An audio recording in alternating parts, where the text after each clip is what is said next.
കാബേജിന്റെ കുടുംബത്തിൽപ്പെട്ട ഈ ബ്രൊക്കോളി ചില്ലറക്കാരനല്ലാട്ടാ.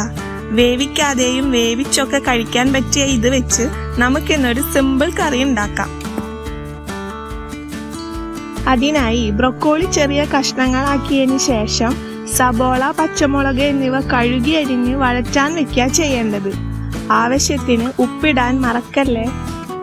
ശേഷം മഞ്ഞൾപ്പൊടി, എരിവിന് ആവശ്യമായിട്ടുള്ള കുരുമുളക് പൊടി, ഗരം മസാലപ്പൊടി, മല്ലിപ്പൊടി ചേർത്ത് വഴറ്റിയതിന് ശേഷം വെള്ളം ഒഴിച്ച് ബ്രൊക്കോളി ചേർത്ത് വേവിക്കാനായി മൂടി വെക്കാണ് വേണ്ടത്.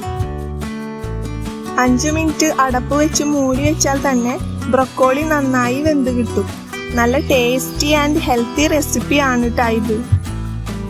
വേവിച്ച ബ്രൊക്കോളി ഡെയിലി കഴിക്കുന്നത് ഹൃദയാരോഗ്യത്തിന് വളരെ നല്ലതാണ് ട്ടോ.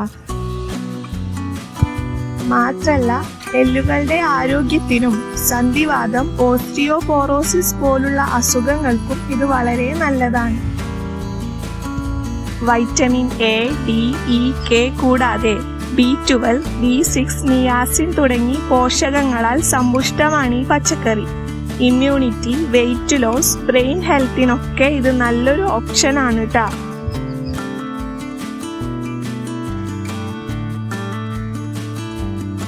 വീഡിയോ കാണുമ്പോൾ ചാനൽ സബ്സ്ക്രൈബ് കൂടി ചെയ്യണേ.